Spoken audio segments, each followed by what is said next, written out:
사랑하는 여러분, 오늘은 창조절 11째 주일입니다. 우리는 그리스도를 믿음으로써 그분 안에서 확신을 가지고 담대하게 하나님께 나아갑니다. 사랑으로 우리와 함께 하시는 주님께 기쁨과 감격으로 경배와 찬양을 드립시다.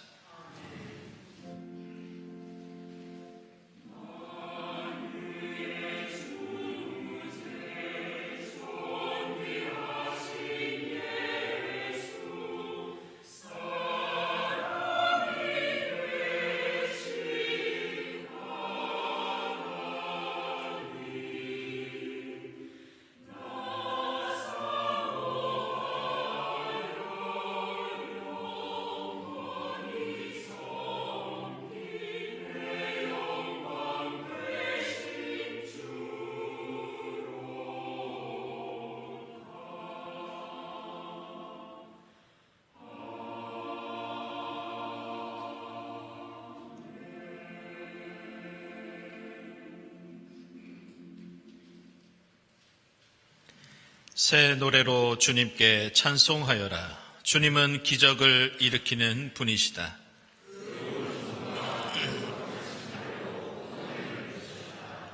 주님께서 베푸신 구원을 알려주시고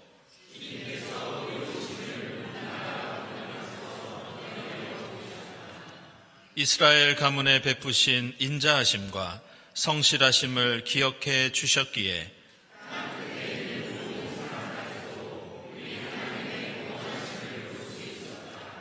온 땅아 소리 높여 즐거이 주님을 찬양하여라. 아멘.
이집트를 떠날 때부터 이제까지 주님께서 이 백성을 용서하신 것처럼 이제 주님의 그 크신 사랑으로 이 백성의 죄를 용서하여 주시기 바랍니다. 화해의 손길을 먼저 내밀어 주신 주님의 사랑에 의지하여 우리 모든 죄를 고백합시다.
주님께서 말씀하셨다. 너의 말대로 용서하겠다. 이 말씀에 의지하여 우리 모든 죄가 용서받았음을 선언합니다.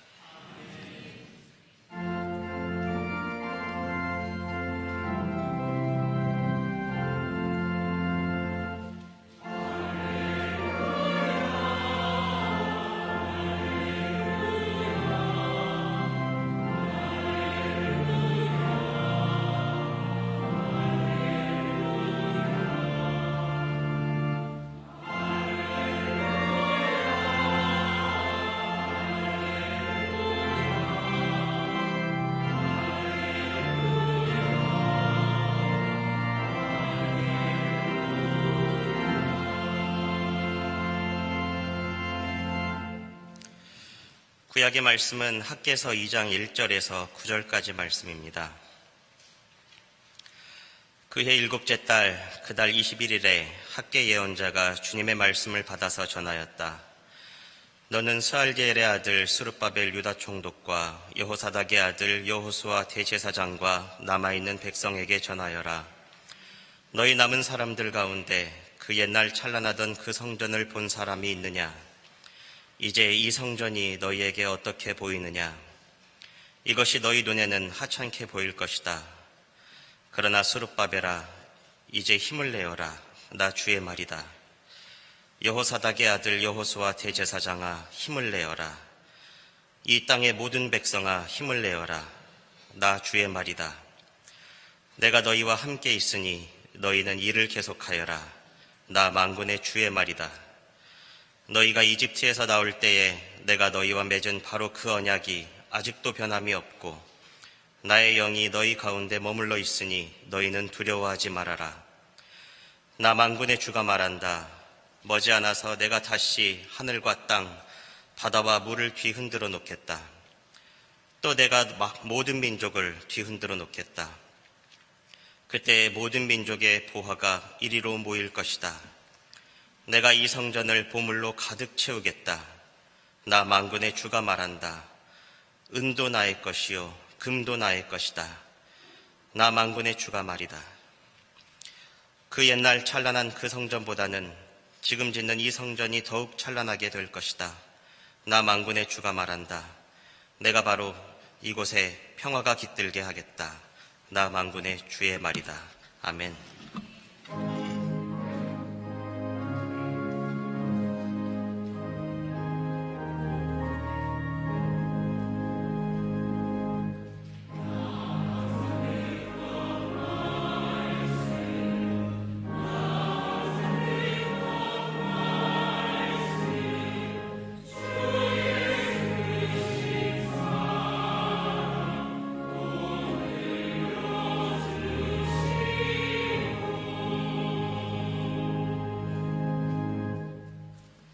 서신의 말씀은 데살로니가후서 2장 1절에서 5절, 15절에서 17절입니다. 형제자매 여러분, 우리 주 예수 그리스도께서 다시 오시는 일과 우리가 그분 앞에 모이는 일을 두고 여러분에게 간청합니다. 여러분은 영이나 말이나 우리에게서 받았다고 하는 편지에 속아서 주님의 날이 벌써 왔다고 생각하게 되어 마음이 쉽게 흔들리거나 당황하는 일이 없도록 하십시오. 여러분은 아무에게도 어떤 방식으로도 속아 넘어가지 마십시오. 그날이 오기 전에 먼저 믿음을 배신하는 일이 생기고 불법자, 곧 멸망의 자식이 나타날 것입니다. 그는 신이라고 불리는 모든 것이나 예배의 대상이 되는 모든 것에 대항하고 그들 위로 자기를 높이는 자인데 하나님의 성전에 앉아서 자기가 하나님이라고 주장할 것입니다. 내가 여러분과 함께 있을 때 이런 일을 여러분에게 거듭 말했다는 것을 기억하지 못합니까? 그러므로 형제자매 여러분, 든든히 서서 우리의 말이나 편지로 배운 전통을 굳게 지키십시오. 우리를 사랑하시고 은혜로 영원한 위로와 선한 소망을 주시는 하나님 우리 아버지와 우리 주 예수 그리스도께서 친히 여러분의 마음을 격려하시고 모든 선한 일과 말에 굳세게 해주시기를 빕니다. 아멘.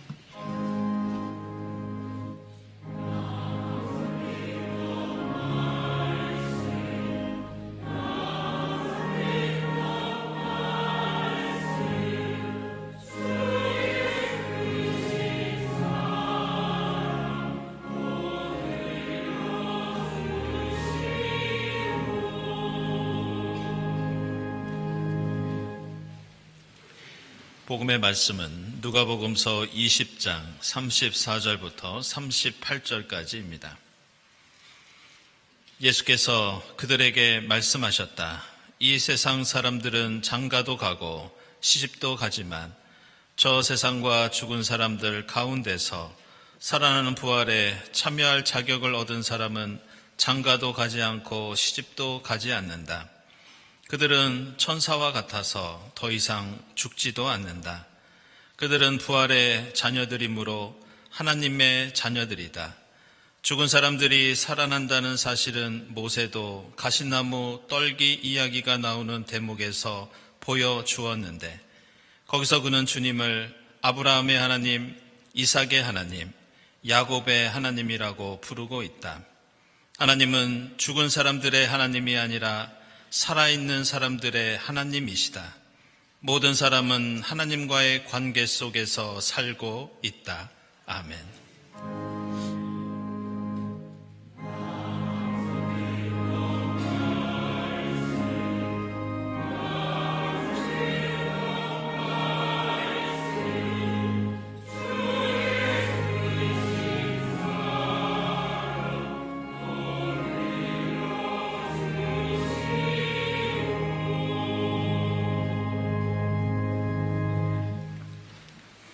네, 친교화 소식 시간입니다. 오늘은 창조절 11번째 주일입니다. 이 자리에 함께 하신 교우들, 또 인터넷으로 예배드리는 교우들 환영합니다.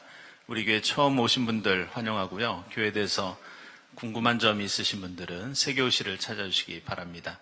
우리 주위에 계신 분들과 함께 평화 인사 나누겠습니다. 주님의 평화를 빕니다.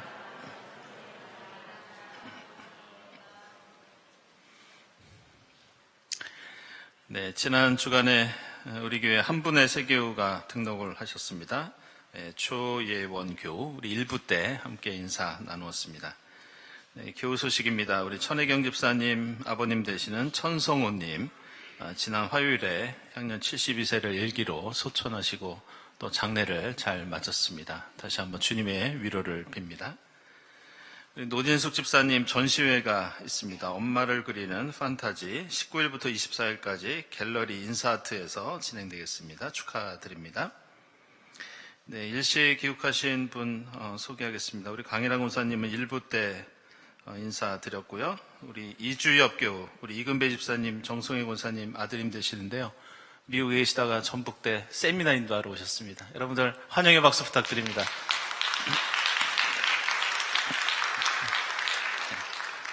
네, 한 분 더 계십니다. 우리 강대희 장로님, 조종환 집사님, 따님 되는 강소연 교우. 역시 미국에 계신데 잠시 귀국하였습니다. 어디 계시죠? 네, 여러분들 환영의 박수 부탁드립니다.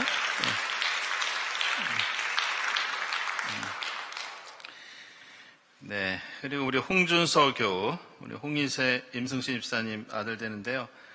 군복무 잘 마치고 건강하게 돌아왔습니다. 축하드립니다. 모임 원래예강군 주보 참고해 주시고요. 오늘 1시 30분부터 본당에서 여해 포럼 세 번째 시간 갖도록 하겠습니다. 이번 주제는 여해와 문화예술입니다. 현경 교수, 강윤아 교수께서 주 강사로 인도해 주시고요. 그리고 이강백 집사님, 또 승효 선생님께서 영상 메시지로 또 우리에게 귀한 말씀 들려주시겠습니다. 여러분들 많은 참석 바라고요. 특별히 80주년 위원회에 감사드립니다. 그리고 세례견신내 어린이 세례 오늘까지 사무실로 신청해 주시기 바랍니다. 그리고 80주년 기념 홈커밍 데이 29일 오후 5시 본당에서 있는데요. 찬양과 영상, 연극, 또 합창 이렇게 다채로운 프로그램 준비되어 있습니다. 여러분들 기억해 주시고 많이 참석해 주시기 바랍니다. 저희들 이제 창조절이 얼마 남지 않았습니다. 그래서 저희들 창조절 시작할 때 탄소금식 통해서 우리가 환경헌금에 대해서 말씀을 드렸는데요. 11월 30일까지 선한이 헌금 통해서 참여하실 수 있겠습니다. 총회 대림절 묵상집 판매하고 있습니다. 특별히 이번에는 듣는 묵상도 이용할 수 있겠습니다. 그래서 이 듣는 묵상을 위해서 일부 성가대 김수지 집사님이 이 내레이션 봉사를 해주셨습니다. 감사드립니다. 네, 구역예배 안내되어 있고요. 한 가지 더 말씀드릴 것은 지금 선교관의 냉난방기를 교체하고 있습니다. 그래서 오늘까지 난방이 되지 않습니다. 여러분 조금 추우실 것 같은데요. 양해해 주시기 바랍니다. 다음 주일에는 난방이 되겠습니다. 다음 주일 예배위원 감사드리고 감사헌금, 선한 이웃헌금 하나님께 드립니다. 그리고 오늘 꽃드림은 김강준 장로님 가족이 우리 이원표 권사님 2주기 맞이해서 꽃드림 하셨습니다. 주님의 위로를 빕니다. 그리고 오늘 점심에 이명희 권사님 가족 장례 마치면서 떡을 대접해 주셨고요.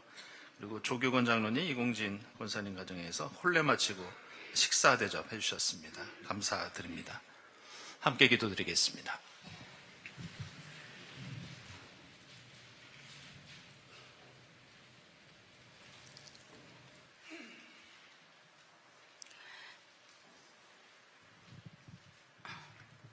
사랑과 은혜가 풍성하신 하나님 아버지, 창조주 11째 주일 울긋불긋 깊은 가을날 본당과 온라인에서 함께 모여 예배드리게 하시니 감사와 찬송과 영광을 돌립니다.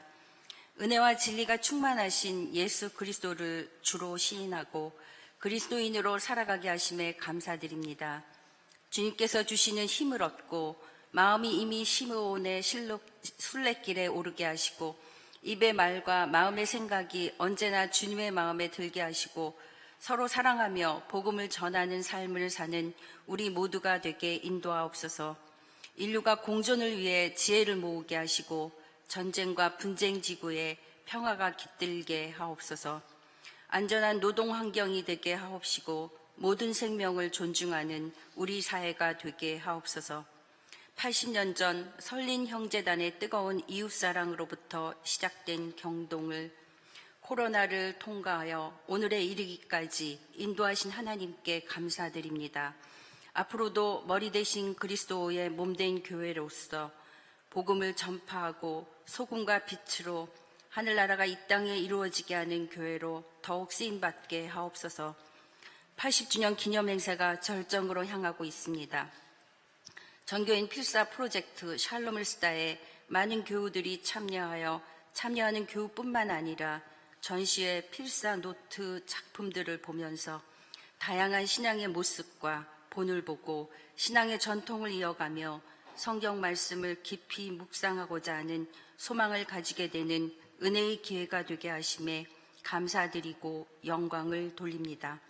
29일에 있을 창립 80주년 기념 홈커밍 데이에 경동을 떠난 옛 교우들이 많이 모여 경동과 함께 경동 오비 한마당을 은혜 풍성하게 치르게 하옵시고 다시 우리 교회로 돌아오는 분들이 많도록 성령께서 역사하옵소서. 오늘 있을 여해의 문화예술 여해 포럼 3에 많은 교우들이 참여하여 경동의 정체성을 이루고 있는 여해 강원원 목사님을 좀 더 잘 이해하고 그 정신을 이어가게 하옵소서. 대학 입시를 치를 경동의 수험생들이 진로를 주님께 의뢰하며 담대하게 입시에 임하게 하시고 감사함으로 입시를 치르게 인도하옵소서. 유치부, 어린이부, 중고등부 교육학교 아이들과 담당 교역자 및 선생님들이 주님 사랑 가운데 하나 되어 JPIC 교육을 통하여 아이들이 어릴 때부터 주님과 동행하며 진정한 크리스찬으로 거듭나 이 사회를 이끌어 나가는 인물들이 많이 배출되는 교회 학교가 되도록 인도하옵소서. 병석에 있는 교우들에게 치료의 광선을 비추어 주시고 간호한 이들이 지치지 않게 하시고 정신적, 정서적 어려움이 있는 교우들에게 주님께서 주시는 평안을 주옵시고 경제적 어려움이 있는 교우들에게 살 길을 열어 주옵소서. 80주년 위원회와 교회 곳곳에서 봉사하는 손길을 기억하여 주옵소서. 이 시간 담임 목사님을 통하여 주시는 멸망의 아들, 생명의 아들을 통하여 은혜 받게 하옵시고 말씀에 순종하는 저희들 되게 하옵소서. 영과 진리로 마음과 뜻과 정성을 모두어 예배드립니다. 성가대의 찬양과 함께 우리의 예배를 기쁘게 받아 주옵소서. 다가오는 겨울 교우들의 건강을 지켜 주옵시고 주 예수 그리스도의 은혜와 하나님의 사랑과 성령의 사귐이 우리 모두와 함께 하시기를 기원하며 이 모든 말씀 우리 주 예수 그리스도의 이름으로 기도드립니다. 아멘.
네, 이부성가대 주님 사랑을 아름다운 찬양으로 우리에게 들려주셨습니다. 고맙습니다.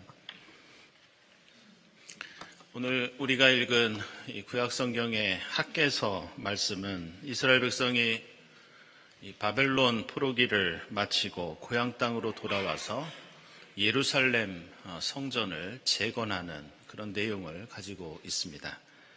나라가 망하고 수많은 백성이 포로로 끌려간 상황에서 예루살렘 도성은 무너져 내렸고 그리고 성전은 폐허가 되었습니다. 따라서 그들은 고향으로 돌아와 가장 먼저 성전을 다시 짓고 하나님을 향한 신앙을 국가의 중심에 두면서 나라를 재건하려고 합니다. 하지만 현실은 녹록지 않았습니다. 이스라엘 주변에 살고 있던 사마리아 사람들이 이 성전 짓는 것을 방해하였고 그래서 성전 건축이 무려 20년 가까이 지연되었습니다.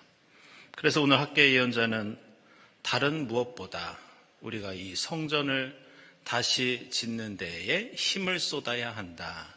이렇게 강조하고 있습니다.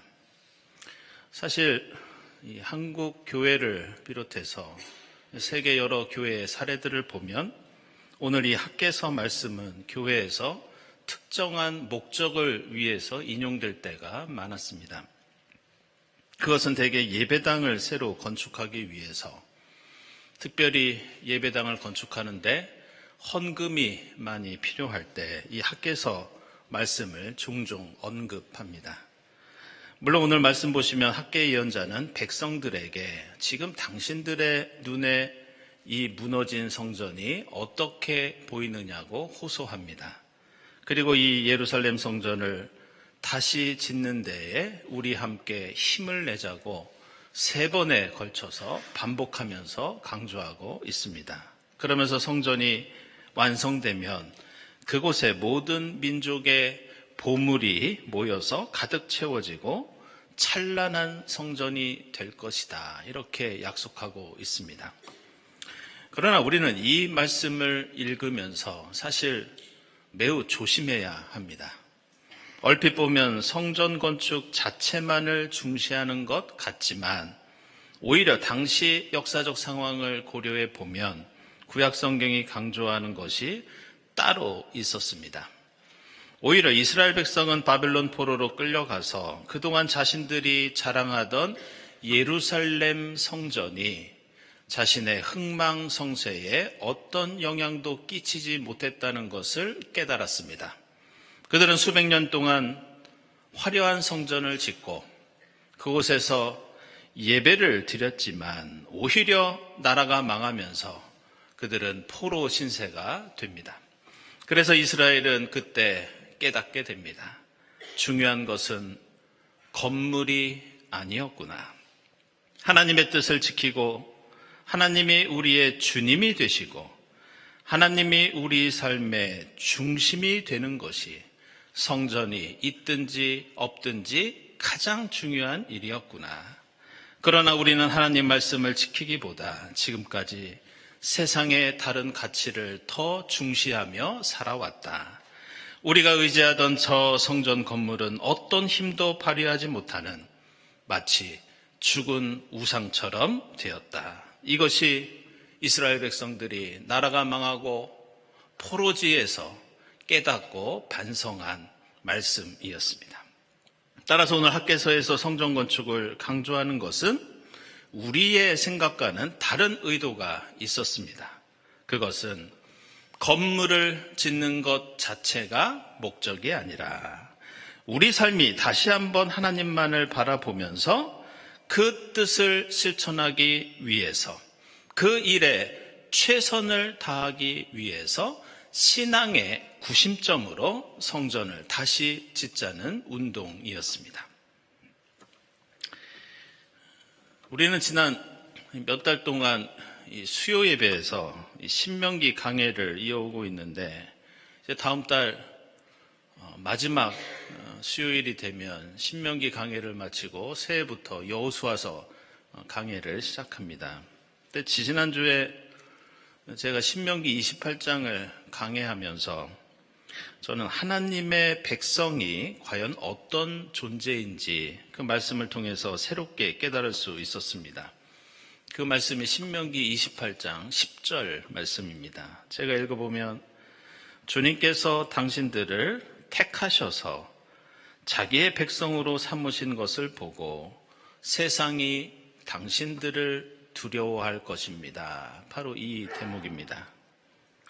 세상 모든 사람이 하나님의 백성을 보고 경외심을 갖게 될 것이라는 그런 말씀인데, 사실 이 말씀을 히브리어 원문으로 보면 전혀 다른 의미가 됩니다.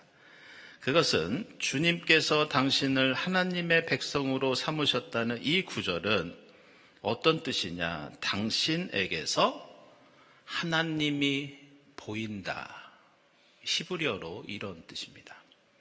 그냥 하나님이 여러 사람들 가운데 누군가를 택하셔서 백성으로 삼으신 것이 아니라 하나님의 백성이라는 존재는 그 사람에게서 하나님이 보이는 존재다. 이런 뜻입니다. 반대로 생각해 보면 무서운 말씀입니다. 우리에게서 하나님이 보이지 않으면 우리는 하나님의 백성이 될 수 없습니다. 결국 우리를 통해서 하나님이 세상에 밝히 드러나게 하는 것, 이것이 우리의 정체성이고 하나님의 백성의 사명입니다. 아무리 화려한 성전을 짓고 그곳에서 열심히 예배를 드린다 하여도 중요한 것은 이 예배의 장소든 나의 삶이든 나의 태도든 누구에게든지 하나님이 보여야 합니다. 만약 하나님을 믿는 우리 모습 속에서 오늘 누가복음서 말씀처럼 살아계신 하나님의 모습과 그 살아계신 역사가 없다면 하나님의 백성은 세상 속에서 경외의 대상이 아니라 무너진 성전처럼 웃음거리가 될 뿐이라는 그런 뜻입니다. 그래서 신학자 그레고리 빌은 예배자인가 우상 숭배자인가 이런 책에서 그리스도인은 자신이 숭배하는 대상에 의해서 그리스도인의 신분이 결정된다고 말합니다. 우리는 하나님을 믿고 나를 통해 하나님이 드러날 때에만 하나님의 백성이 될 수 있다는 뜻입니다. 만약 우리가 돈과 권력을 숭배한다면 아무리 교회에 다녀도 우리는 돈과 권력의 종이 됩니다. 세상의 성공만을 중시한다면 우리는 하나님의 말씀을 전하는 복음을 선포하는 그리스도인이 아니라 세상에 성공 신화를 알리는 존재가 됩니다. 만약 누군가의 모습 속에서 하나님 대신 인간의 모습이 더 드러나고 더 커 보인다면 그 인간은 그가 무엇을 하든지 하나님을 가리는 우상이 됩니다. 따라서 그리스도인이 되는 것, 하나님의 백성이 되는 것은 나를 통해서 하나님이 보이게 하고 우리를 통해서 예수 그리스도가 나타나셔야 합니다. 바로 이런 이유로 사도 바울은 교회들에게 수많은 편지를 쓸 때마다 그가 빠지지 않고 편지의 앞부분에서 반드시 기록했던 표현이 하나 있었습니다. 그것은 바로 예수가 우리의 주님이시라는 고백이었습니다. 그래서 오늘 데살로니가 후서 앞부분을 보시면 사도 바울은 먼저 우리 주 예수 그리스도라고 말씀하고 있습니다. 이것은 오늘 데살로니가 후서뿐만이 아니라 로마서, 고린도전후서, 갈라디아서, 에베소서, 빌립보서, 골로새서 모든 바울 서신에서 똑같이 발견되는 공통된 특징입니다. 사도 바울은 교회를 향해 편지를 쓸 때마다 예수가 우리의 주님이시라는 것을 먼저 밝히면서 우리가 예수를 믿는 이유, 복음을 전하는 이유가 바로 여기에 있다는 것을 밝히고 있습니다. 그리고 사도 바울이 이렇게까지 이 예수가 주님이라는 것을 강조했던 이유가 있었습니다. 그것은 오늘 데살로니가 교회에 보낸 편지를 보면 당시 데살로니가라고 하는 도시, 이 지역에도 주님이 있었는데 그 주님은 예수가 아니었습니다. 데살로니가라는 이름은 알렉산더 대왕의 이복누이의 이름이었고 데살로니가는 따라서 황제를 숭배하던 도시였습니다.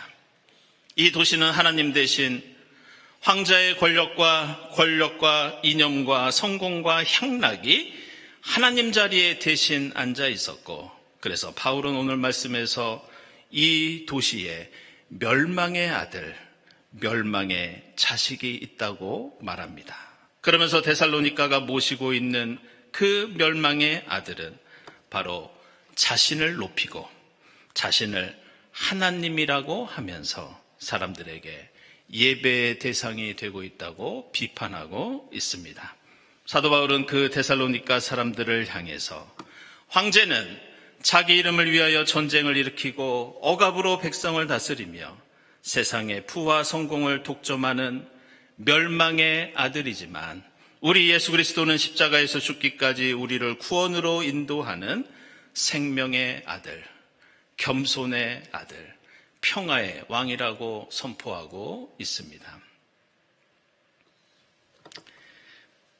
저는 몇 달 전에 이 사도 바울이 복음을 전파했던 이 그리스와 소아시아의 성지순례를 다녀오면서 지금까지도 그때 배우고 경험했던 것을 틈틈이 잊지 않고 또 되새기는 그런 시간을 갖고 있습니다.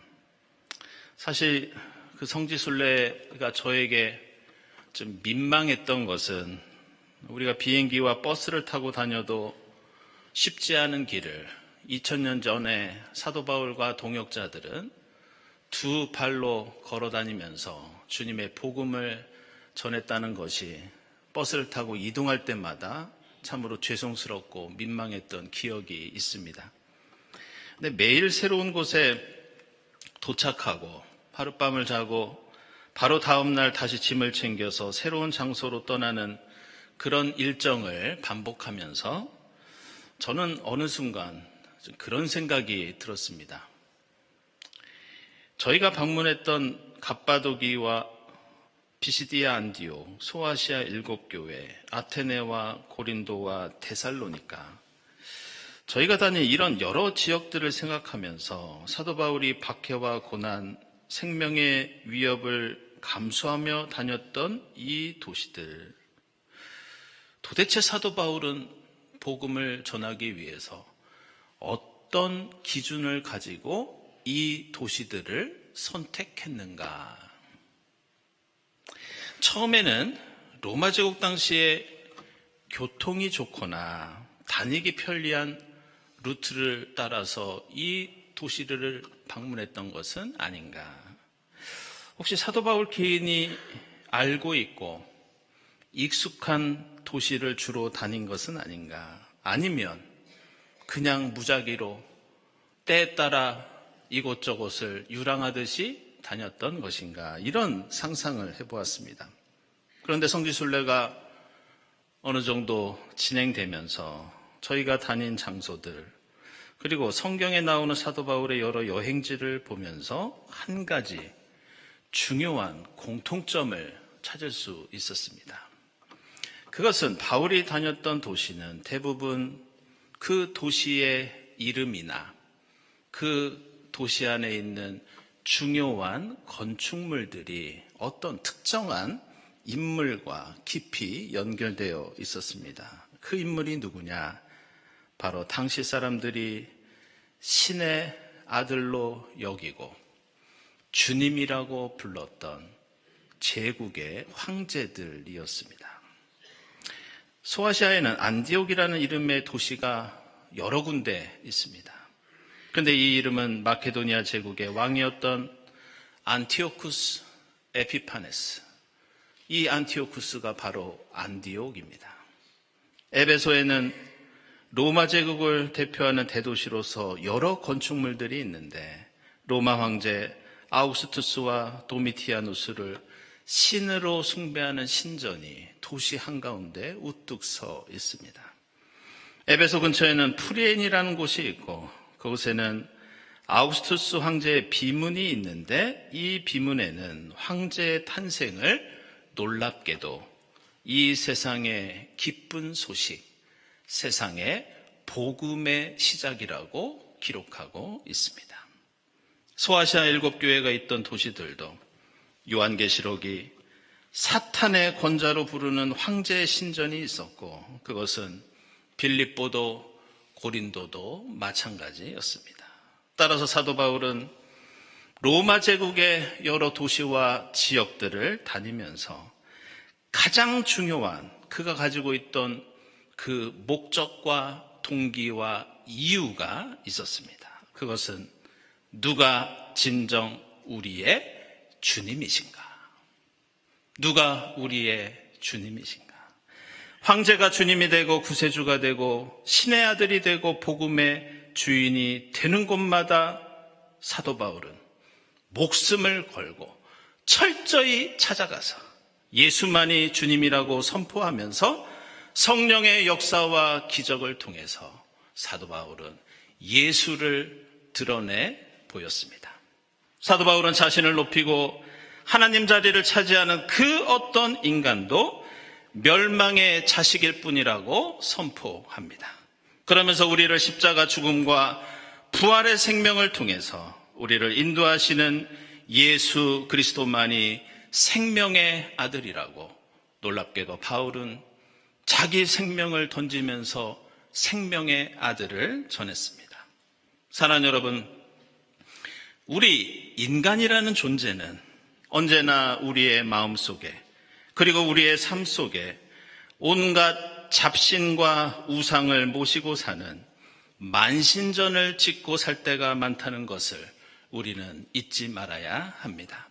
우리는 성공이라는 우상, 지식과 돈과 명예, 나를 높이는 자랑과 교만, 내 가족과 자식에 대한 집착, 우리는 나를 통해 하나님보다 세상의 다른 것을 더 중심에 두고 다른 것을 더 높이 올려놓고 드러낼 때가 많습니다. 그래서 종교개혁가 칼뱅은 기독교 강요라는 책 1권에서 인간의 본성에 대해서 이렇게 표현하고 있습니다. 우리 인간의 마음은 마치 우상을 만드는 우상 공장과 같다. 진리와 생명이 아니라 움직일 수 없고 어떤 생명도 없는 내 안에 온갖 우상을 끊임없이 열심히 깎고 다듬고 치장하는 데 열중하는 우리 인간의 모습을 우상 공장과 같다고 말하고 있는 겁니다. 창조절 11번째 주일을 보내면서 오늘 우리가 함께 나눈 이 말씀을 통해 세상의 우상을 섬기는 내 안에 신전을 부숴버리고 무너뜨릴 수 있기를 바랍니다. 오늘 학계 말씀처럼 하나님의 집을 내 마음속에, 우리 삶 속에 다시 새로 지을 수 있기를 바랍니다. 우리가 이 세상을 어떻게 어떤 모습으로 살든지 만약 우리가 주님의 모습을 드러내고 있다면 그것이 우리의 참 행복이고 기쁨이고 우리의 삶의 목적입니다.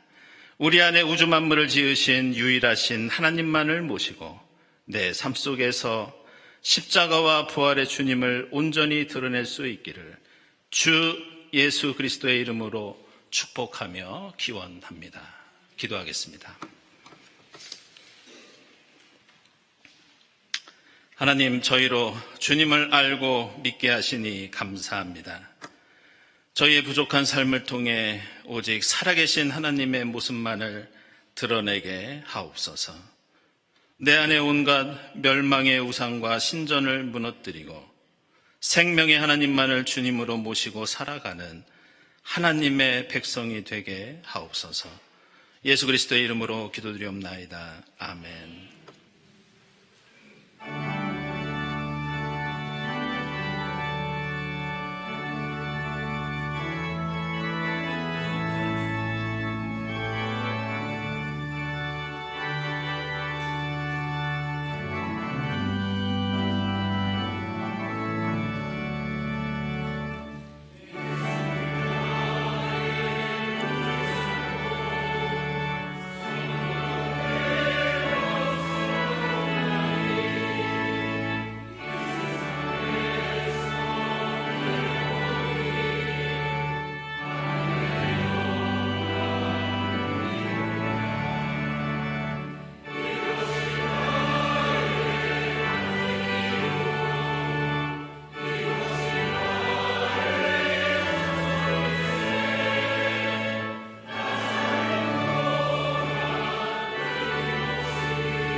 하나님 감사합니다. 지난 일주일 동안 저희들을 지켜주시고 거룩한 주일 주님 앞에 나와 함께 예배드리게 하시니 감사합니다. 주님 은혜에 감사하면서 정성껏 예물을 드리오니 기쁘게 받아 주시옵소서. 하나님, 저희가 드리는 이 돈과 예물이 저희의 삶의 목적이 되지 않게 하시고 이 예물을 통해 하나님의 뜻을 드러내며 이 땅에 주님 나라 이루어가도록 인도해 주시옵소서. 예물을 바치는 손길들을 기억하사 늘 주님의 뜻 안에서 하늘의 복을 풍성히 누리게 하옵소서. 예수 그리스도의 이름으로 기도드리옵나이다. 아멘.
하나님 감사합니다.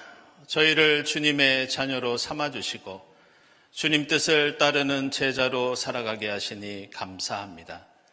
하나님, 저희의 부족한 믿음을 통해 하나님의 높은 뜻이 세상에 나타나도록 인도해 주시옵소서.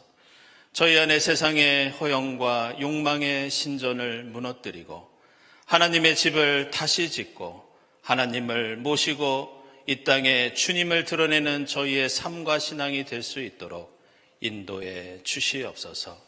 이 모든 감사와 간구 위에 성부와 성자와 성령 삼위일체 되신 하나님의 은총이 지금부터 영원까지 함께하옵시기를 간절히 축원하옵나이다. 아멘.